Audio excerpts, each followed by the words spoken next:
O que é droga para fins médicos ou mesmo para fins legais? A matéria é extremamente controvertida.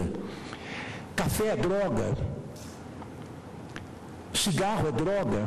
Existem as mais variadas discussões sobre o que seja efetivamente uma droga. Portanto, na linha da conclusão que foi afirmada no voto do ministro Celso, eu entendo que não é lícito absolutamente coibir, coartar qualquer manifestação a respeito do que seja uma droga lícita ou ilícita, desde que atendidos os parâmetros constitucionais para o exercício dessa liberdade fundamental. Os ministros deram ao artigo 287 do Código Penal interpretação conforme a Constituição para afastar qualquer entendimento no sentido de que as marchas constituem apologia ao crime. O artigo tipifica apologia de crime ou criminoso e prevê pena de detenção de 3 a 6 meses ou multa para quem incidir na prática. E sem pensamento crítico, não há descondicionamento mental, não há afastamento das pré-compreensões que tanto nos prejudicam, anuviam o nosso pensamento, o anuviam, não há afastamento das pré-interpretações. Só o pensamento crítico nos liberta, porque ele é analítico e só tem um compromisso com a verdade, com a essência das coisas. E sem esse compromisso com a verdade, com a essência das coisas, penetrar na carne do real sem nenhum preconceito, não se tem, digamos assim, a emancipação dos espíritos. Seremos sempre escravos de ideias preconcebidas pelo uso. Nenhuma lei, nem penal, pode se blindar contra a discussão do seu conteúdo. Nem a Constituição está a salvo da ampla, livre discussão dos seus defeitos e das suas virtudes. É o que se extrai do voto do ministro Celso de Mello. É lícito discutir qualquer tema. Não é ilícito discutir nenhum tema, nem mesmo os temas penalmente ilícitos. Tudo é franqueado ao ser humano.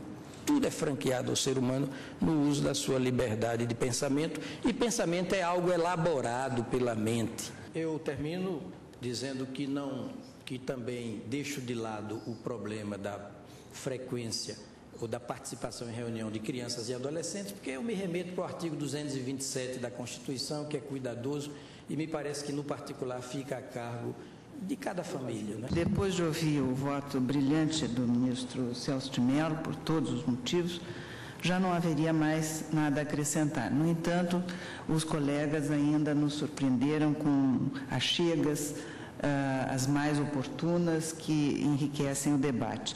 Eu estou inteiramente de acordo com o eminente relator, até porque faço parte do capítulo brasileiro exatamente dessa comissão internacional que estuda a descriminalização das drogas. De modo que me sinto, inclusive, aliviada de que a minha liberdade de pensamento e de expressão de pensamento esteja garantida. Eu acompanho integralmente o ministro relator. O ministro Dias Toffoli se declarou impedido de votar na sessão porque atuou no caso como advogado-geral da União. Os ministros Joaquim Barbosa e Gilmar Mendes também não participaram do julgamento. Durante o voto, o ministro Marco Aurélio defendeu que a realização das marchas da maconha e qualquer manifestação popular são garantidas pela Constituição Federal. Ao expressar publicamente opiniões e pensamentos próprios, o indivíduo vale-se da liberdade como instrumento para o desenvolvimento da personalidade. Mesmo quando a adesão coletiva se revela improvável, a simples possibilidade de proclamar publicamente certas ideias corresponde ao ideal de realização pessoal e de demarcação do campo da individualidade.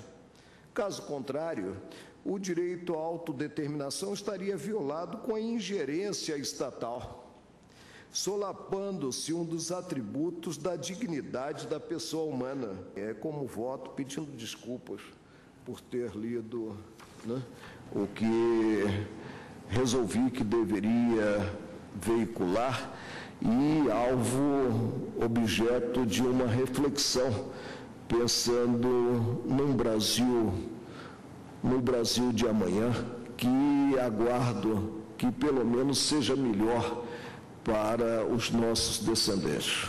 Depois de anunciar o voto, o ministro Marco Aurélio fez uma brincadeira no plenário. Ele usou um dos apelidos mais conhecidos do cigarro de maconha para elogiar o voto do relator do processo, ministro Celso de Mello. Bastaria subscrever o voto do relator, estaria muito bem, e não há colocação jocosa alguma, muito bem baseado para fazê-lo.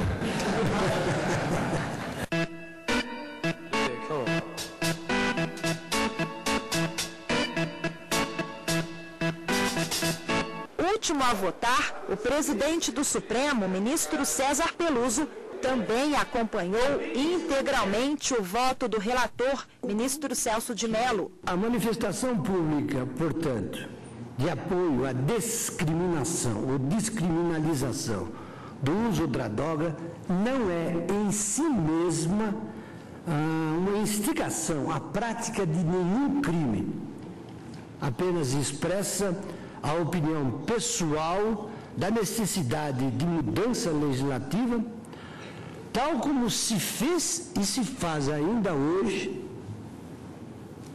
em outros meios, porque a proposta que vem sendo ventilada ultimamente, inclusive com a liderança de um ilustríssimo ex-presidente da República, não é nenhuma novidade.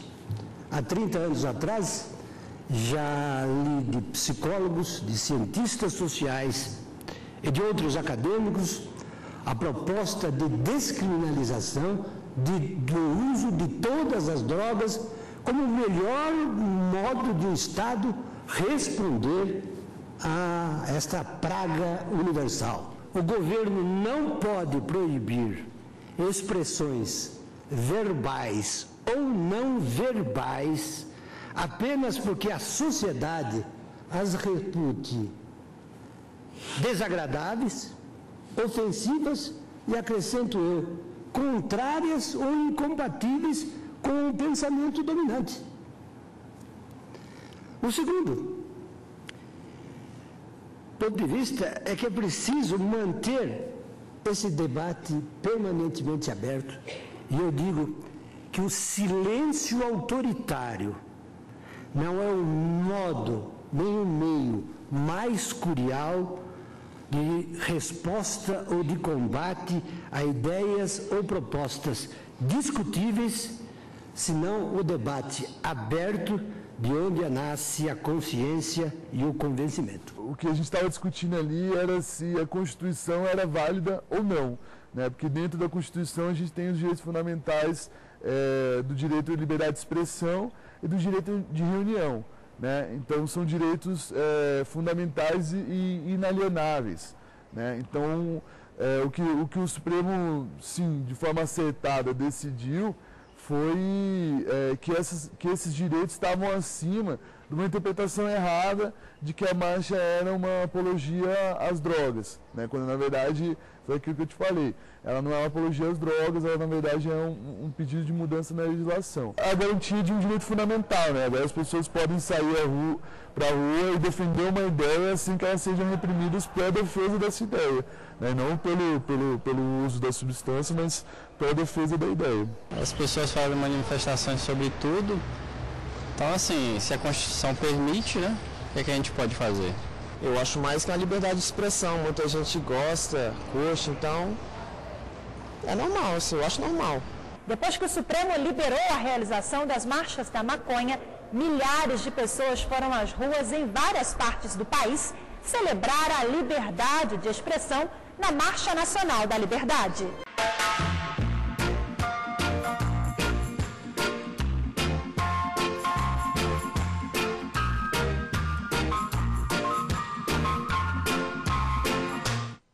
Em Brasília, a Marcha Nacional da Liberdade teve a convocação feita por uma rede social na internet. E apesar de ter sido organizada por grupos em prol da legalização da maconha, A manifestação teve uma pauta extensa. Além de pedidos para a descriminalização da droga, tinha reivindicações de homossexuais, até pela defesa dos direitos das mulheres. Em ser mulheres do Brasil, vamos lutar por um direito que é nosso, de viver sem violência.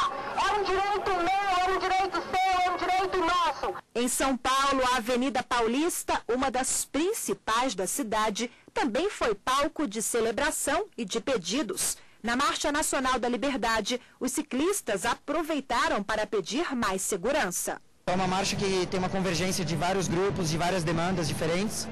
E a gente vem aqui, os ciclistas estão aqui também reivindicando mais espaço da bicicleta no trânsito. Com relação à Marcha da Liberdade, é no mínimo um espaço que a gente está construindo de articulação entre os diversos movimentos. Quero enfatizar que este processo de controle de constitucionalidade não tem por objetivo discutir eventuais propriedades terapêuticas ou supostas virtudes medicinais ou ainda possíveis efeitos benéficos resultantes da utilização de drogas ou de qualquer substância entorpecente específica, mas, ao contrário, busca-se, na presente causa, proteção a duas liberdades individuais de caráter fundamental. De um lado, a liberdade de reunião e, de outro, o direito à livre manifestação do pensamento, em cujo núcleo acham-se compreendidos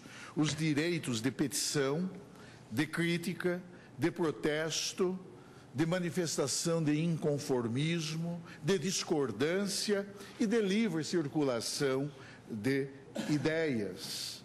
Para especialistas que atuam na educação e no combate às drogas, o Supremo fez valer o que diz a Constituição Federal sobre o direito das pessoas de irem às ruas e se manifestarem sobre diversos assuntos. Nós vivemos num país livre.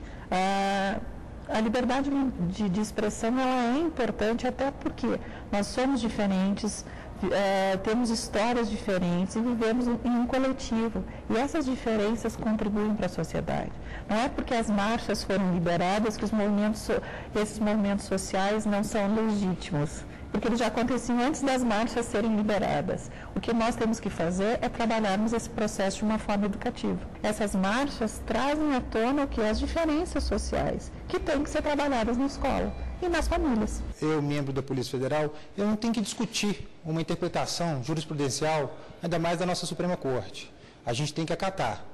E a gente vê como uma questão que o STF interpretou. É a liberdade de expressão, o STF entendeu que isso não é crime, não é tipificado e a gente tem que respeitar. Ainda bem que a gente vive no Estado Democrático de Direito e as pessoas têm a liberdade de expressão. Havendo a responsabilidade dos organizadores desse evento de orientarem, que estamos aqui tão somente debatendo o tema, debatendo o assunto, sem que isso signifique um incentivo ao uso, cada um é dono de si próprio, cada um tem sua responsabilidade. O fato é, a substância, o uso dessa substância, seja qual for, cannabis ou alguma outra, é proibido. Todos estão cientes, Então, se a pessoa vai ou não usar, isso aí depende de cada um. E assumir suas consequências, suas posturas, perante sua família, perante a lei, perante seu ambiente de trabalho. Então, isso é responsabilidade de cada um. Em momento algum, esses eventos possuem caráter de fomentar o uso, e sim debater. A praça pública, desde que respeitado o direito de reunião, passa a ser um espaço, por excelência, do debate, da persuasão racional, do discurso argumentativo, da transmissão de ideias, da veiculação de opiniões, enfim. A praça, ocupada pelo povo, converte-se naquele espaço mágico em que as liberdades fluem sem indevidas restrições governamentais.